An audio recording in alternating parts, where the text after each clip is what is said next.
Former Attorney General Bill Barr, who used to work for Trump, has been taking it hard against him. He has been hitting the airwaves. He's got a book to sell like they all usually do, but he said a lot, including the fact that Donald Trump, he alleges, lied to the DOJ during this document scandal, and that this document scandal is really going to be a big detriment to Trump and his efforts to get himself reelected. But Bill Barr also says that the indictment for the J6 saga is coming soon. And as we know, Bill Barr is no longer with the DOJ, so we're always asking, where does he know this information, or how does he know that those documents are so seriously bad and awful and that Trump really is a monster, even though Bill Barr acknowledges that the DOJ and the FBI have a long history of being problematic against Trump. Somehow, though, this case is much different. He says the indictment is coming soon. We're going to see what those judges do. But we've got reaction on this because the question is there any consequence to this? So Bill Barr really gets into this, and here is what he said.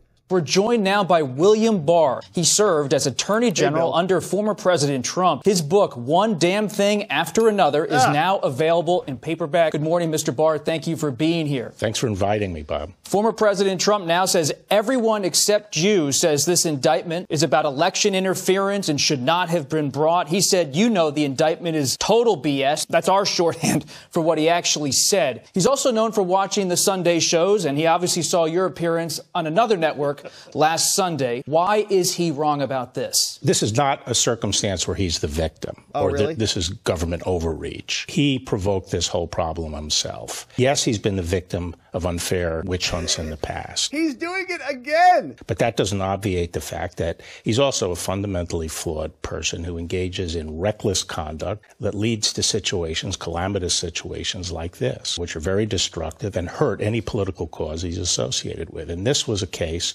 that entirely of his own making. He had no right to those documents. Government tried for over a year quietly and with respect. I would argue valid legal debate about that has not been exercised in the court of law. Why? Because the president hasn't ever been criminally charged like this before. There is no precedent. So every time somebody comes out and tells you that they know exactly how this is going to go and all of these documents are clear as day, I don't take that as being honest because this is unprecedented. And Trump, as the former president, I know how much it irritates these people to admit this, but he was the president. That is the root power of the United States executive branch. And he did a bunch of this stuff when he was president. That gives him new novel claims that have not been decided yet. If there's a decision and it goes against Trump, I could see exactly how that could go, and I could see the logical conclusion behind that. And I could see it go the other way, too. To get them back, which was essential that they do, and he jerked them around. And he had no legal basis for keeping them. But beyond that, when he faced a subpoena, he didn't raise any legal arguments. He engaged in a course of deceitful conduct, according to the indictment. Yeah, according to the indictment, and you're entitled to have the presumption of innocence, which you're not giving him right now. You're taking the indictment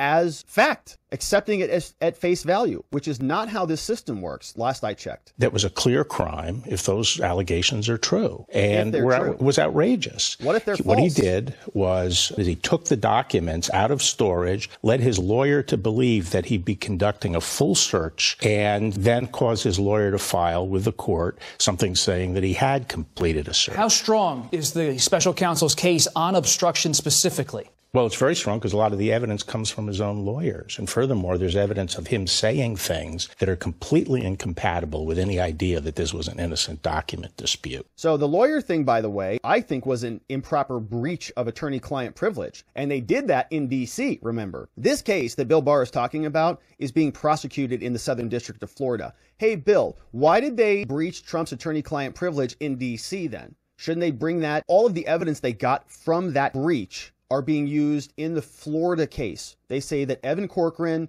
went into D.C., sat down with special counsel's office, had an interview with them. The judge and the Court of Appeals there broke Trump's attorney-client privilege, which is one of the most sacred things ever.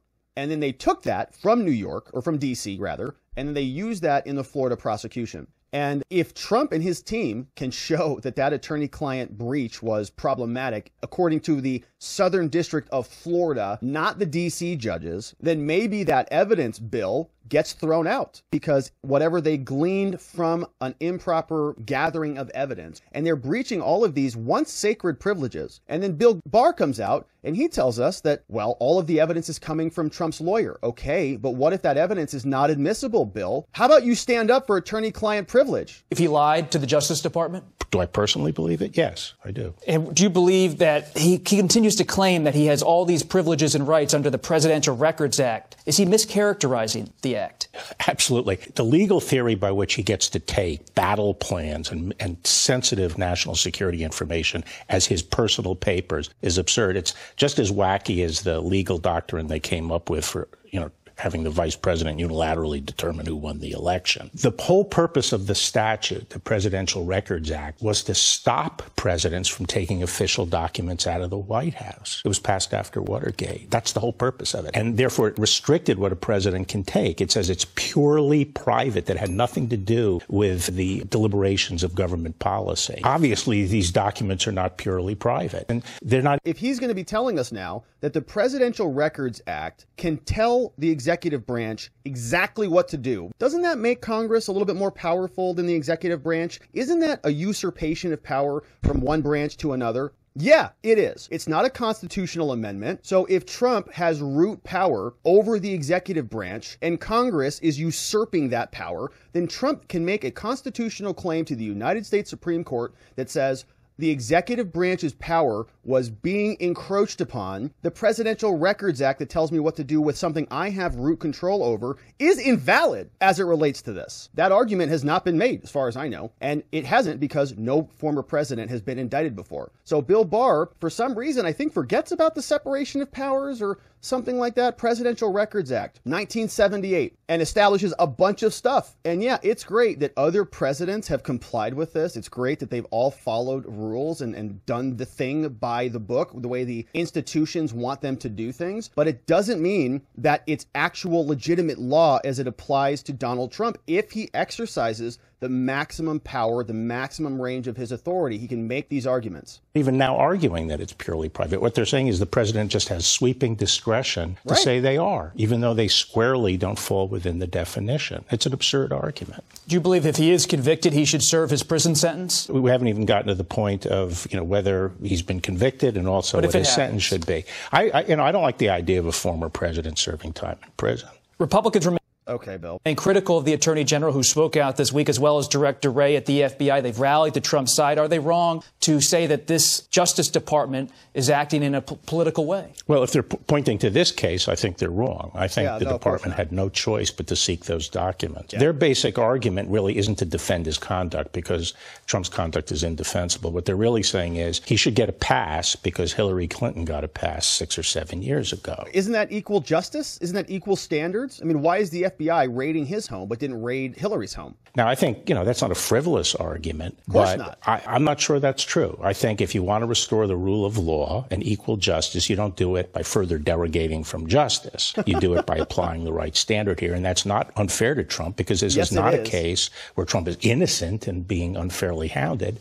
He committed the crime. Or if he did commit the crime, it's not unfair to hold him to that standard. You say Trump's alleged conduct is indefensible. So many Republicans continue to defend him. What will it say if the party, your longtime party, puts him forward as their nominee? Well, that's the problem. I don't think they're actually defending his conduct, but they are saying it's unfair to prosecute him. But that then raises another question. What? Okay, if it's unfair to prosecute him, that's not the whole answer. The question is, should we be putting someone like this forward as the leader of the country, leader of the free world, who's engaged in this kind of conduct? Oh, there it is. Okay. Right. So you see what it's all about. It's about the election. The other thing is, this is not just an isolated example. Trump has many good qualities, and he accomplished some good things. But the fact of the matter is, he is a consummate narcissist. Oh. And he constantly engages in reckless conduct that puts his political followers at risk and the conservative and Republican agenda at risk. Would he put the country at risk? if he was in the White House again? He will always put his own interests and gratifying his own ego ahead of everything else, including the country's interests. There's no question about it. This is a perfect example of that. He's like a defiant 9-year-old kid who's always pushing the glass toward the edge of the table, defying his parents to stop him from doing it.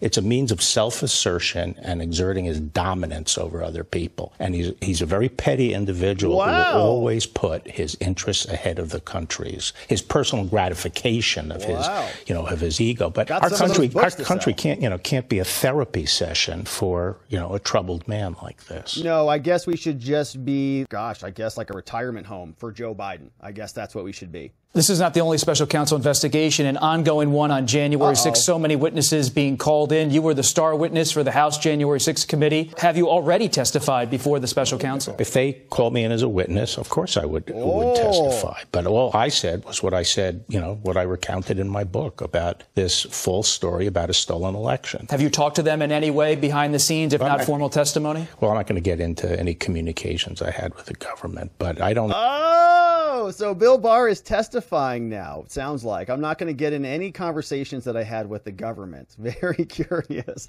Was he called in to testify on the January 6th grand jury that's going to be indicting Trump soon? I expect to be a witness, but I'll be glad to be one if I'm called. Okay. Trump was just indicted and arraigned in the records case. Do you believe he's a target potentially in the January 6th case? Yes, and I've said from the beginning, by the way, I've defended him when I think there's cases that are unfair, like the one up in New York and so forth. Yeah, because that was a state-level prosecution. I've always said I think the January 6th case will be a hard case to make because of First Amendment interest, but I'm actually starting to think they will pull the trigger on that, and I would expect it to be this summer. Oh! Do you believe the Fulton County District Attorney Fani Willis will indict Trump in Georgia? Fannie. I don't know much about her case. I don't know if it's a sound case or not. I'm skeptical about that. But why are you skeptical? Again, because of the First Amendment interest. We don't want to get into a position where people can't complain about an election and claim that an election Trump is said stolen. on tape he wants the Secretary of State to find votes. Yeah, I know. But there are innocent interpretations of what he said, which is, look, of all the votes that we think are bad, you certainly can find among them some that are slam dunk. But very interesting. Again, he's almost poo-pooing the Georgia investigation here. Whether that's the proper interpretation or not, I am more skeptical of that case. But on the other hand, I think it's likely that it will be brought. Of course it will. 4 prosecutions. Sounds like he's a lot more interested in the federal prosecutions because, well, that's his institution. That's who he fights for. He's been a lifer there at the DOJ. As the DOJ and the FBI have become completely weaponized, as the Biden administration has been prosecuting their political enemies. In this case, it's Donald Trump. But now some people on the left are getting a little bit nervous out there. Here is Jen Psaki along with Adam Schiff. And they're talking about a very horrific situation in which America becomes a government that prosecutes their political opponents. I mean, and if there is an enemies list, you're probably on it. I'm sure you've thought about this. What could a Trump DOJ do to make your life difficult? Well, just the other day, Trump said I should be imprisoned. And of course, it's not the first time he's called for jailing me. You have to wonder, could President Trump, unshackled by any opposition, somehow use the Justice Department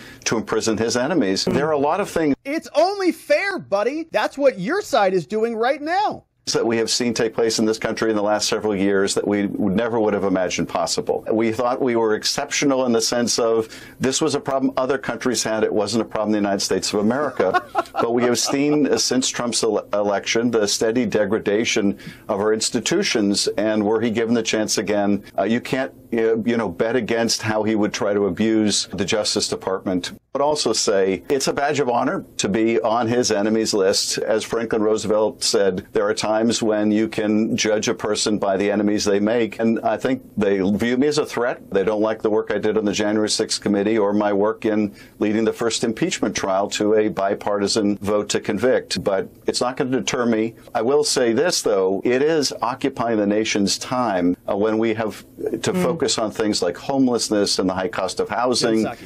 President Biden is doing exactly what he should. Those are the issues I'm focused on. But these constant political attacks do soak up the time and attention of the public. Yeah, it would be a real big shame if there was a weaponized DOJ in America. And golly, what would happen if Trump got his hands on it? You know, I hope he does. And I hope that the Republicans do all the same things the Democrats have done right back to them. And I don't think that's good for America, but that's the only way that this cycle will go, unfortunately. And if one side's going to be exploiting it, I guess it better be ours rather than theirs. And if the Republicans don't figure that out, they're going to lose. And they are very concerned that they are not winning more handily. This came out from ABC this week. They're upset about the polls. Trump has been indicted twice now. He should be down like 20%, right? Who wants a felon, two-time felon, leading America, as they keep telling us? How could anybody do something so derelict? Well, the American people aren't buying it. Let me try to put some oxygen back in the room. Don, I want to try to do another poll. I'll try to do this a little cleaner this time.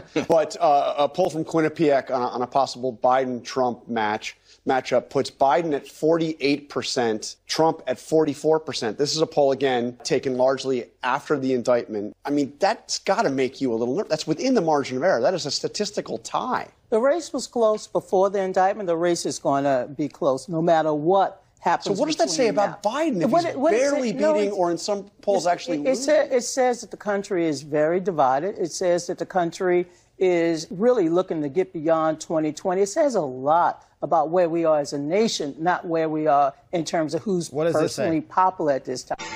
What does it say about who we are as a nation? That we're all just a bunch of Trumpers or something like that? All right.